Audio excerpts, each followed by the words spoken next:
Good morning, everyone. Lucky number 13 here. So, it's been a bit since I've given any type of video update for the YouTube channel, the website, or the Facebook group. So today, I'm going to touch base with you guys, give you an update on the campaign progress and my own personal health progress. Let's start with the campaign. We're getting ready to turn a big corner on this. In another 90 miles, I will be starting westward from Damascus, Virginia to Flagstaff, Arizona.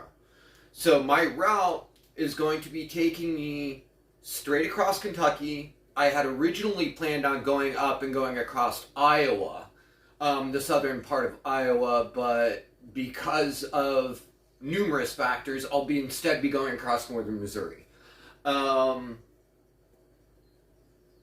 So far, things are ramping up really, really nicely. Our petition's finally starting to catch. People are starting to share it.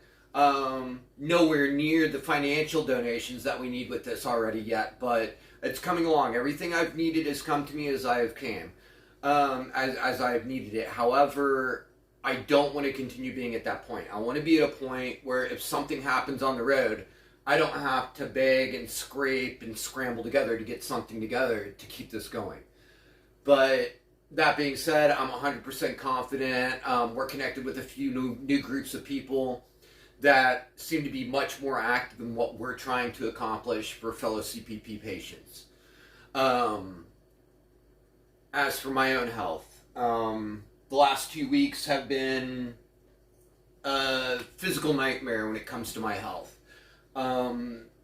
This beginning part of this trip and the stress from it has impacted my health a lot greater than I had originally thought it would. Now, please understand, just because my progression is picked up does not mean I'm anywhere near stopping doing what I'm doing. I have fully come to terms with the fact that this will probably be the last major thing I will do in what little bit of a lifetime I have. And that's what I want. I don't want to be remembered for anything other than being a good friend and a person that sparks this type of change. Thankfully, through social media, inexpensive website hostings and stuff like that, we're able to get our word out there. I'm hoping at some point in time, going across the Midwest Plains, I will be connecting with a senator or a congressman, someone to help me write up a House bill to get passed to give us better protections and make the doctors more accountable for their actions or non-actions when it comes to CPPs, or anyone in particular for that matter. This has gone already so far beyond just the treatment of people that suffer from chronic pain. This reticence, this leniency on doctors in the medical profession to get away and do with whatever they want, prescribe whatever they want, whenever they want, as long as it's within certain guidelines, is gotten ridiculous. It's not just people that suffer from chronic pain that are receiving second-rate care and all of that. It's growing, it's expanding, and this treatment isn't just in the hospitals. It's doctors' offices. It's out in our society. It's at the services, the businesses that we frequent. If you notice, more and more every day, people with disabilities, people with chronic pain, patients just completely ignored. And this has gone way beyond ridiculous. Myself, Lisa, every other chronic pain patient I know, every patient that I know that has a rare or obscure condition or disease, every one of them should have been diagnosed much earlier in their disease than they should have. But because it was outside of the norm and the patients were considered complicated, they were turned away. They were gaslit. They were treated wrongly.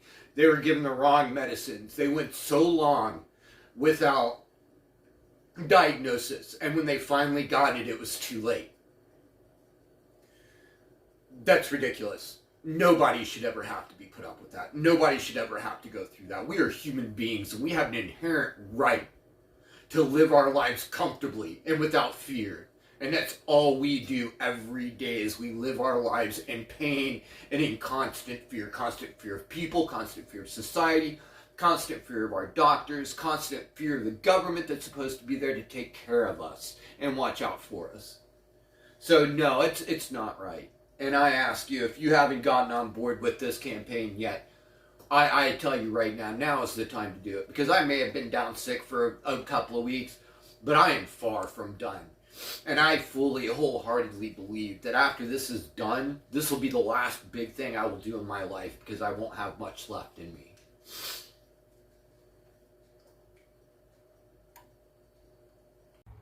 Hey guys, so I also wanted to put out there, please remember, share our campaign, share the website, share the petition.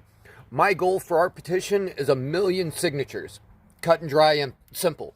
There's 50 million people in the U.S. I think we should be able to do that suffer from our diseases. But please, share everything. Donations are always needed, always greatly appreciated. This, despite the inexpensive route that I've gone with this, it still costs a decent amount of money to do this. So every little bit helps, and it stops me from having to stop along the side of the road and, find day labor, things like that, or to try and do sales on the side of the road for things that may or may not sell. But anyways, guys, I love you all. God bless. Links are in the description. Knock yourselves out, guys.